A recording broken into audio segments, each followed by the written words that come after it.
hadirin sekalian, Assalamualaikum warahmatullahi wabarakatuh. Perkenalkan, nama saya Satya Febra Roma. Di sini saya sebagai moderator dan beberapa teman saya, yaitu Ervina Syaharini sebagai penyaji. Lalu ada Muhammad Fauzan sebagai pembahas 1. Dan kemudian Saudara Gazi Haidar Mubarok sebagai pembahas 2. Dan Saudara Nauri Rizky sebagai juru kamera. Baik, untuk di sesi ini tidak usah lama-lama lagi. Mari saja kita mulai. Untuk Saudara Ervina dipersilakan untuk maju.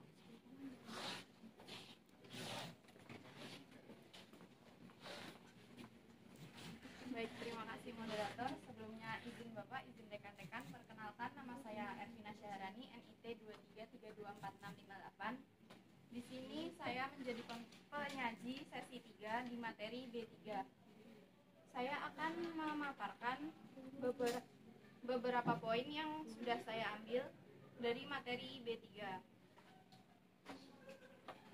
Yang pertama, reformasi ini berfokus pada redistribusi tanah yang dikuasai negara atau tanah yang sudah dimiliki masyarakat untuk mengatasi ketimpangan kepemilikan tanah yang bertujuan untuk menyediakan struktur yang lebih adil bagi penggunaan tanah.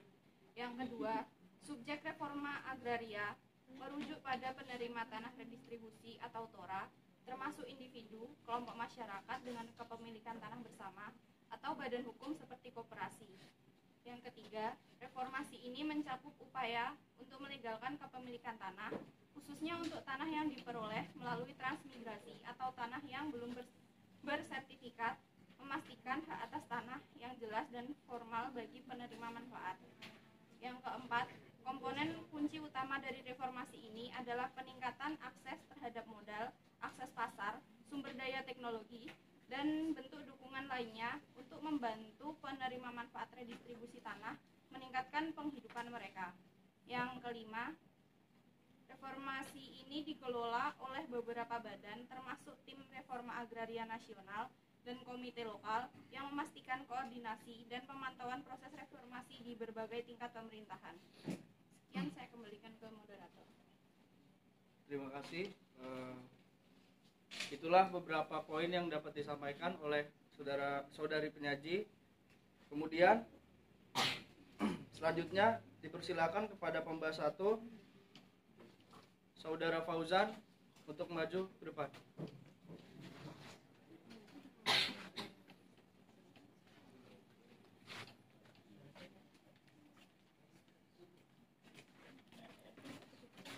Terima kasih atas waktunya, Bapak Moderator. Izin saya sebagai pembahas 1.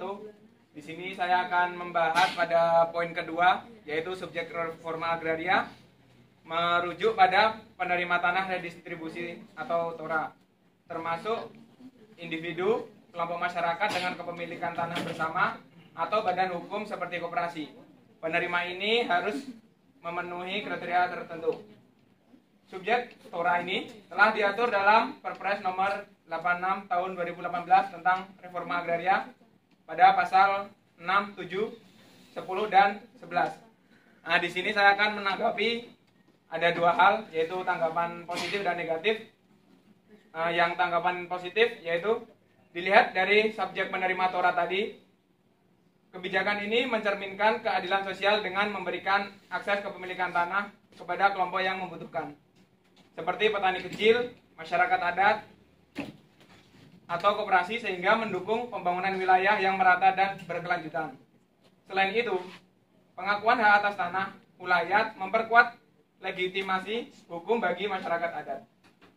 Lalu tanggapan secara negatif yaitu kriteria yang ketat dan birokrasi yang rumit seringkali menjadi hambatan, terutama bagi masyarakat yang rentan. Ada juga potensi penyalahgunaan oleh badan hukum seperti koperasi, serta kurangnya pendampingan pasca redistribusi yang beresiko membuat tanah tidak termanfaatkan secara optimal atau dialihkan lagi. Terima kasih. Baik, terima kasih pada Saudara Fauzan. Selanjutnya dipersilakan untuk pembahas 2, yaitu Saudara Gazi Haidar untuk maju ke depan.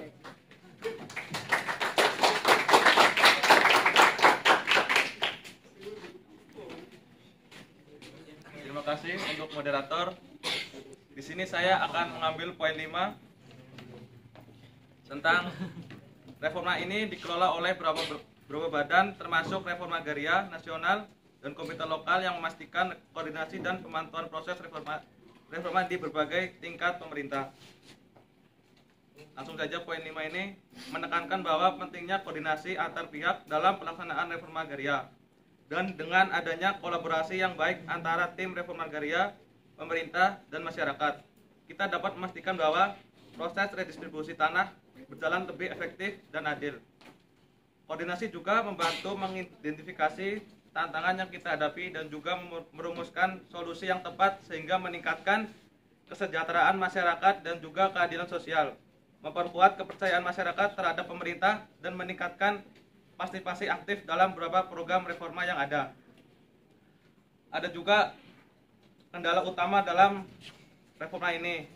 Yang pertama adalah koordinasi antar instansi, kurangnya sinkronisasi antara berbagai lembaga pemerintah yang terlibat dalam menghambat pelaksanaan program. Adanya kurangnya sumber daya manusia, keterbatasan jumlah dan kualitas tenaga kerja yang terlatih dalam manajemen reforma agraria, dan ketidakpastian hukum, masalah hukum terkait kepemilikan tanah yang belum terselesaikan dalam menghambat redistribusi. Sekian dari saya, pembahas 2. Waktu dan tempat saya serahkan kepada moderator. Baik, terima kasih untuk Saudara Gazi Haidar. Itulah beberapa poin yang dapat disampaikan oleh kedua pembahas. Selanjutnya saya kembalikan kepada Saudara penyaji. Terima kasih kepada pembahas 1 dan 2 atas tanggapan yang telah diberikan. Saya sepakat dengan tanggapan pembahas 1 bahwa kebijakan ini bertujuan untuk menciptakan keadilan sosial dengan memberikan akses kepemilikan tanah kepada kelompok yang membutuhkan sehingga dapat mendukung pembangunan wilayah yang lebih merata. Namun, menyadari bahwa birokrasi yang kompleks dan potensi penyalahgunaan oleh pihak tertentu menjadi kendala yang perlu diperhatikan. Oleh karena itu, saran mengenai perlunya pengawasan dan pendampingan pasca redistribusi menjadi masukan yang sangat penting agar tanah yang telah diberikan dapat dimanfaatkan secara optimal. Tanggapan dari pembahas 2 menyoroti pentingnya koordinasi dalam implementasi reforma agraria. Kolaborasi antara pemerintah, tim reforma agraria, dan masyarakat adalah kunci untuk memastikan redistribusi tanah berjalan dengan adil dan efektif. Masukan mengenai identifikasi tantangan, serta perumusan solusi yang tepat juga sejalan dengan tujuan reforma agraria dalam meningkatkan kesejahteraan dan keadilan sosial. Oleh karenanya, perlu dipertimbangkan aspek koordinasi serta partisipasi aktif masyarakat dalam pelaksanaan kebijakan ini. Sekian.